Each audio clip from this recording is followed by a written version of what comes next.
신은 어떤 존재일까? 세계적인 영적 스승인 마리안느 윌리엄슨에 의하면 신은 사랑 그 자체이며 우리는 그와 닮은 꼴로 완벽하게 창조되었다. 즉, 우리는 신의 사랑의 확장판이다. 그러므로 사랑은 우리가 태어날 때 가지고 있는 자연스러운 상태다. 우리가 느끼는 두려움, 죄책감, 분노는 사랑에서 분리된 상태인 에고가 학습한 것이다. 우리가 지구에 온 것은 사랑을 펼치는 것으로 신과 함께 창조하기 위해서이다. 돈이나 명예가 나쁜 것은 아니다. 하지만 이러한 것들에 사랑이 결핍되어 있다면 결국 고통만 남게 된다. 신은 화내거나 심판하면서 생각할 수 없는 존재다. 그는 자비이자 전적인 포용이기 때문이다. 문제는 우리가 이 사실을 잊었다는 것이고, 그래서 결국 우리 자신이 누군지도 잊고 말았다. 진정한 자신이 누구인지 깨닫는 방법은 무엇일까? 오늘은 1992년 35주 동안 뉴욕타임스 베스트셀러를 달성한 책 사랑의 기적에 대해 이야기해보겠다.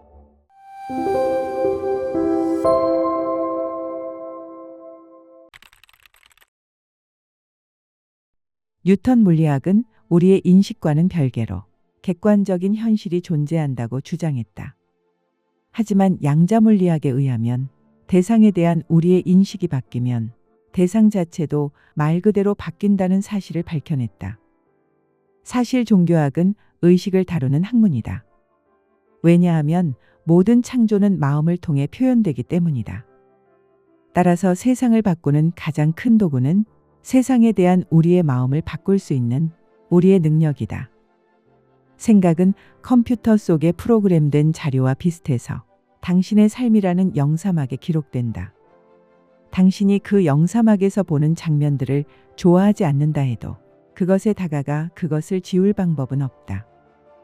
원인은 생각이고 체험은 결과에 지나지 않기 때문이다. 따라서 당신 삶의 결과들이 마음에 들지 않는다면 당신의 사고방식을 바꾸면 된다. 당신 마음속의 사랑이 당신 삶 속의 사랑을 만들어낸다. 바로 이런 게 천국이다. 당신 마음속의 두려움이 당신 삶 속의 두려움을 만들어낸다. 바로 이런 게 지옥이다. 우리가 삶에 대해 생각하는 방식이 바뀌면 삶을 체험하는 방식도 바뀐다. 어떤 상황에서 사랑이 우선임을 인정할 때 우리는 신의 권능을 현실화한다. 우리는 말 그대로 마음을 사용하여 그와 공동으로 창조한다. 일단 신이 사랑임을 깨닫는 지점에 이르고 나면 우리는 신을 따르는 건 곧바로 사랑의 지시를 따르는 것에 지나지 않는다는 걸 이해하게 된다. 사랑은 에너지이며 그것은 신체 감각으로는 인식할 수 없다. 하지만 사람들은 대개 사랑이 느껴진다는 식으로 표현한다. 이 세상은 두려움이 사랑보다 더 현실 같아 보이는 집단 환각에 불과하다. 두려움은 우리의 광기와 심리적 상처라는 망상에서 나온 것이다.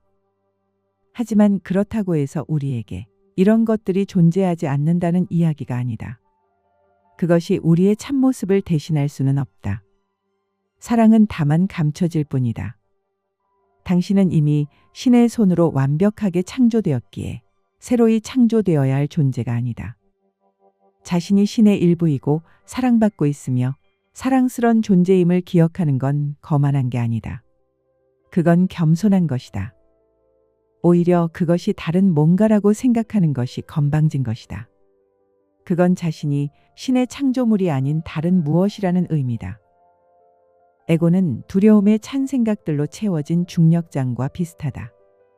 그것은 우리 가슴의 사랑에서 우리를 떼어낸다. 에고는 우리 자신에게 맞서는 우리 마음의 힘이다. 마음의 권능 그 자체는 중립이다. 그것은 신이 우리에게 무료로 준 권능이다.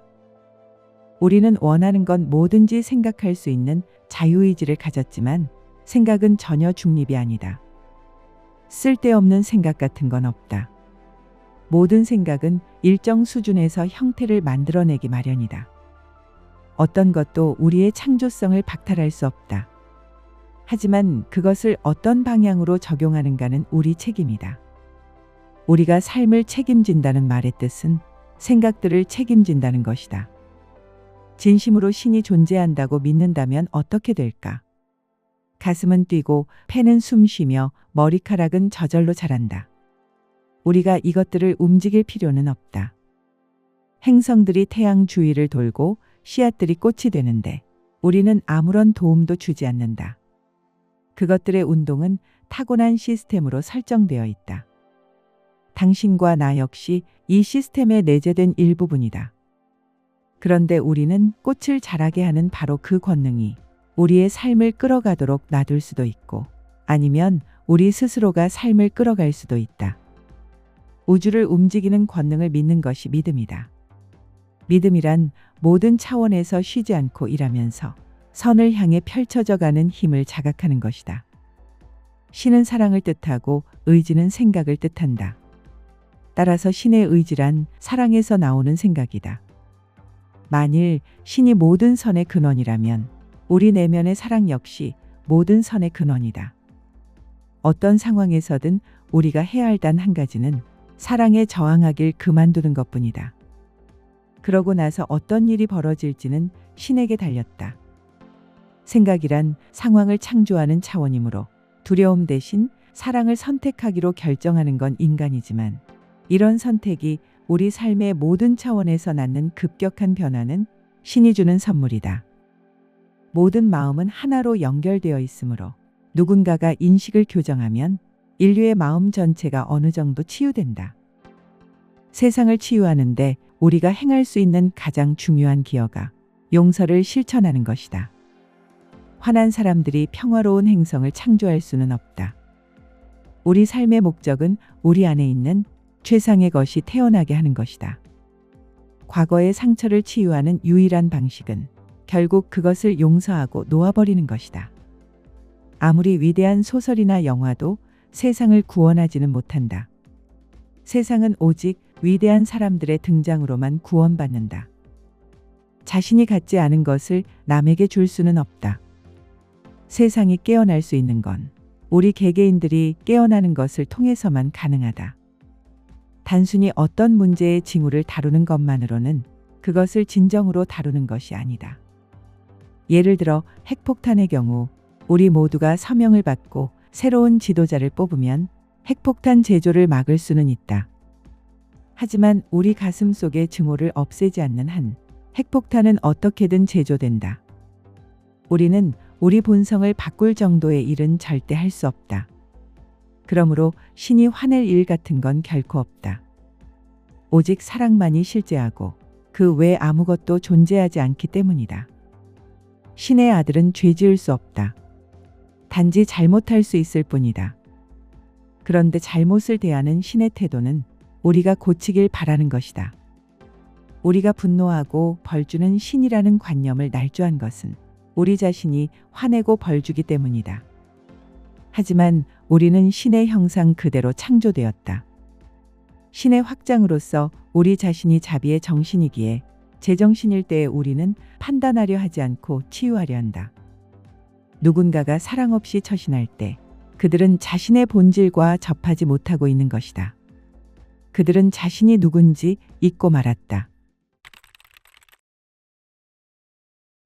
우리는 범죄자들이 죄가 있다고 보고 그들을 벌한다.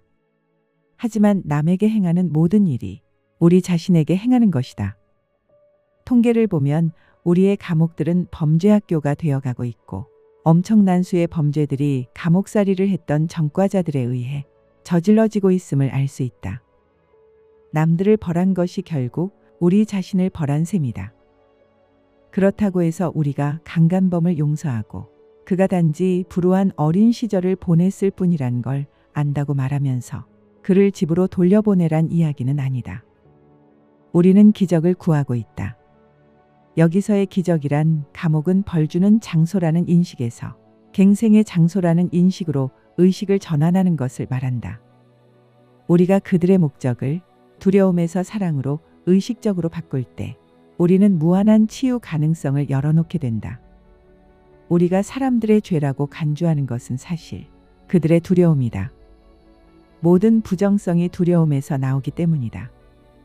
누군가가 화낼 때 그는 두려워하고 있다.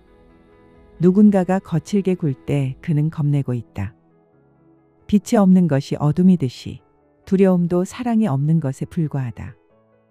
야구 방망이로 어둠을 친다고 해서 어둠을 없앨 수는 없다. 왜냐하면 칠 대상이 없기 때문이다. 어둠을 제거하고 싶다면 불을 밝혀야 한다. 마찬가지로 두려움을 없애고 싶다면 그것과 싸우는 것이 아니라 그 두려움을 사랑으로 대신해야 한다. 사랑하길 선택하는 건 언제나 쉽지 않다. 두려움에 몰린 반응을 포기하는 것에 에고가 격렬히 저항하기 때문이다. 예를 들어 당신 남편에게 다른 여자가 생겨 남편이 당신을 떠났다고 하자. 당신이 남을 바꿀 수는 없다. 신에게 그 사람을 바꿔달라고 청할 수도 없다.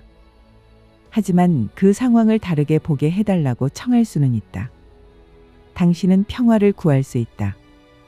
기적은 당신이 남편과 그 여자에 대한 판단을 내려놓을 때 당신 뱃속의 아픔도 가라앉기 시작한다는 사실이다. 이 상황에서 에고는 당신 남편이 돌아올 때까지 당신은 절대 평화롭지 못할 거라고 말할지도 모른다. 하지만 평화는 외부 환경으로 결정되지 않는다. 평화는 용서에서 나온다. 아픔은 남들이 우리에게 사랑을 주기를 거부했기 때문이 아니라 우리가 그들에게 사랑을 주기를 거부했기 때문에 생긴다. 이런 경우 다른 사람이 저지른 행동이 우리를 다치게 하는 게 아니라 실제로는 다른 사람의 다친 가슴이 우리 가슴을 닫게 만들기에 우리의 상처는 우리 자신이 사랑을 부정한 데서 생긴 것이다. 우리의 사고방식이 바뀌는 게 기적인 이유가 이것이다. 기적이란 외부에서 진행되는 일에 관계없이 우리의 가슴을 자진해서 열어두는 것이다. 어떤 만남도 우연이 아니다. 만나기로 되어 있는 사람들이 만날 것이다. 왜냐하면 그들이 함께할 때 거룩한 관계로 나아갈 가능성이 있기 때문이다. 흔히 우리는 별거했거나 이혼한 커플을 볼 때 그들의 관계가 실패한 것을 안타까워한다. 하지만 두 사람 모두 배우기로 되어 있는 것을 배웠다면 그 관계는 성공이다. 이제 다른 방식으로 더 많이 배우기 위해 물리적으로 떨어질 때가 온 것일 수 있다. 영적인 길을 간다고 해서 화를 내지 말아야 하는 게 아니다. 에고를 제거한다고 해서 개성까지 제거하는 건 아니기 때문이다. 우리가 분노라고 보는 그것은 에너지다. 어떤 감정의 분출을 분노라고 규정해야 할 이유는 없다. 그것은 에너지를 풀어놓은 것일 뿐이어서 부정적 감정이나 영적이지 못한 감정으로 여겨질 이유가 없다. 그런데 자신의 화를 드러내지 않는다고 해서 그 사람이 전혀 화나지 않은 건 아니다. 화가 밖으로 향하면 화라고 칭해지고 화가 안으로 향하면 염증이나 암이라는 이름이 붙는다. 당신이 분노를 가지고 할 수 있는 가장 건강하지 못한 일은 자신이 그것을 가지고 있음을 부정하는 것이다. 화나지 않은 채 하는 것이 아니라 난 화가 나지만 화내지 않을 거야 라고 말하는 것이다. 에고는 괴물이 아니다. 그냥 어떤 괴물에 대한 생각이다. 우리는 우리 안의 빛에 대해 더 많이 배울수록 자신이 아직 완벽하지 않다는 사실을 놓고 자신을 용서하기가 더 쉬워지기 마련이다. 완벽했다면 우리는 태어나지 않았을 것이다. 하지만 완벽해지는 것이 우리의 임무여서 우리의 완벽하지 않은 지점을 바라보는 것이야말로 그 과정의 중요한 부분이다. 우리는 내면에 이미 존재하는 영적 완벽을 받아들이는 것으로 완벽한 인간이 된다. 관계에서 가장 많이 배우려면 힘들더라도 당신 자신의 문제에 집중해야 한다. 영적 연습의 목표는 완전한 회복이다. 그리고 당신이 필요로 하는 유일한 회복은 파편화된 자아관에서 벗어나는 것이다. 가장 고통이 심한 순간이야말로 멋진 기회의 순간이다. 에고는 우리가 고통 속을 너무 파고들지 않는 쪽을 좋아한다. 위기에 처하게 되면 주저앉아 하늘의 도움을 청할 수 있기 때문에 에고는 우리가 위기 속으로 들어가는 걸 좋아하지 않는다. 당신 인생의 목표가 돈 버는 것일 때 우리의 창조성은 왜곡된다. 성경에는 부자가 천국에 가기는 낙타가 바늘구멍에 들어가기만큼이나 어렵다고 되어 있다. 이건 돈에 대한 집착이 사랑에서 벗어나게 만드는 강력한 유혹이 되기 때문이다. 하지만 도덕적으로 필요한 건 돈이 우리 삶 속에 들어오는 걸 막는 게 아니다. 돈에 대한 우리의 관계를 영적으로 만드는 것이다. 부자가 부자라서 우리가 가난한 것이 아니다. 우리가 가난한 건 사랑으로 일하지 않기 때문이다. 문제는 우리가 돈을 위해 일하는가, 아니면 사랑을 위해 일하는가이다. 우리가 할 일은 인간으로 성장하는 것이며 우리의 자비와 통합성과 겸손을 향해 가는 것이다. 우리의 목표를 평화가 아닌 다른 것으로 삼게 되면 감정상 자멸적인 결과를 가져온다. 우리의 목표가 일자리를 얻는 데 있는 경우 일자리를 얻지 못하면 좌절감을 맛본다. 반면에 평화를 목표로 삼았는데 일자리까지 얻으면 성취감을 맛볼 것이다. 만약 일자리를 얻지 못해도 우리는 여전히 평화로울 것이다. 에고의 세상은 유한 자원을 근거로 하지만 신의 세계는 그렇지 않다. 실제 세계인 신의 세계에서 우리는 더 많이 줄수록 더 많이 갖는다. 그러니 사업을 비롯한 어떤 분야에서도 경쟁할 필요가 없다. 타인에게 관대해지는 것이 세상을 긍정적으로 체험하는 열쇠다. 모두가 성공할 여지가 있고 모두가 부자가 될 여지가 충분히 있다. 이것의 실현을 막는 건 우리의 사고 방식뿐이다. 몸의 세계에서 우리는 별개이지만 영의 세계에서는 모두 하나다. 우리가 자신을 몸과 동일시하는 것에서 영과 동일시하는 것으로 자각을 바꿀 때 둘 사이의 분리가 치유된다. 우리는 몸을 가지고 있기 때문에 별개라고 생각하지만 실제로는 우리가 별개라고 생각하기 때문에 몸을 가지고 있는 것이다. 자신이 육신 이상임을 깨닫고 신의 마음 안에 있는 영임을 깨닫는 것은 우리의 자각 수준을 확장하고 평범한 물질 법칙의 한계를 넘어서게 해준다. 이렇게 인식을 고칠 때 우리는 치유된다. 질병은 신이 우리에게 내리는 심판이 아니다. 그것은 우리가 자신에게 내리는 심판이다. 신은 오직 사랑만을 창조했지 질병을 창조하진 않았다. 질병이 신에게서 분리되었음을 말해주는 표시라면 치유는 우리가 신에게로 돌아갔음을 말해주는 표시이다. 신에게로 돌아갔다는 건 사랑으로 돌아갔다는 것이다. 우리의 참된 정체성은 육체에 있지 않고 우리 영혼에 있다. 다른 사람의 몸 역시 그의 참모습이 아니다. 영혼은 자신이 배워야 할 것을 배우기 위해 지구 학교에 온다. 그것은 TV의 채널을 맞추는 것과 흡사하다. 우리 모두가 4번 채널에 맞춰져 있다고 해보자. 누군가가 죽으면 그 사람은 더 이상 4번 채널에서는 나오지 않는다. 하지만 그렇다고 그 사람이 방송에 나오지 않는 건 아니다. 그 사람은 이제 7번이나 8번 채널에서 나온다. 우리가 그 채널을 볼 수 있는 설비를 갖췄든 아니든 다른 방송국들도 존재하기 때문이다. 임사체험자들은 죽음의 문턱에서 모두 강렬하고 밝은 빛을 보았다고 증언한다. 위대한 빛을 우리의 신체 감각으로도 인식할 수 있게 되면 몸은 우리의 참나 옆에 서 있는 그림자로 여겨질 것이다. 신의 의지는 지금 이 순간 우리가 행복해지는 것이다. 행복은 우리가 신의 의지를 받아들였다는 표시다. 신의 눈으로 보면 우리 모두는 완벽하고 우리에게는 찬란하게 표현할 무한한 능력이 있다. 여기서 무한한 잠재력이 아니라 무한한 능력이라고 말한 건 잠재력은 위험한 개념이기 때문이다. 그것은 우리 자신을 억누르는 데 사용되고 현재가 아닌 미래 속에 살도록 만드는 데 사용되며 지금의 자기 모습이 아니라 될 수 있다고 생각하는 자기 모습에 견주어 끊임없이 자신을 재는 것으로 사용될 수 있는 개념이다. 완벽한 성각자가 될 때까지는 우리의 잠재력을 완전히 실현하는 것은 불가능하다. 잠재력은 우리를 무력감에 묶어둘 수 있는 개념이다. 인간의 능력에 집중하지 않고 인간의 잠재력에 집중하게 되면 무력해진다. 능력은 현재 속에서 표현된다. 그건 즉석에서 이루어진다. 그 열쇠는 우리 안에 뭘 가지고 있는가가 아니라 우리 안에 가지고 있는 것을 얼마나 기꺼이 자신의 것으로 삼는가에 있다. 지금 할 수 있는 것에 자신을 열지 않고서 깨달은 성각자처럼 완벽해지기를 기다려봤자 소용없다. 잠재력을 현실화하는 사람들과 그렇지 않은 사람들의 차이는 잠재력의 양 자체가 아니라 자신이 얼마만큼 현재 속에 살도록 허용하는가이다. 영적 수련을 하면 개인의 권능이 발달하지만 영적으로 힘 있는 사람이 반드시 많은 일을 해내는 사람은 아니다.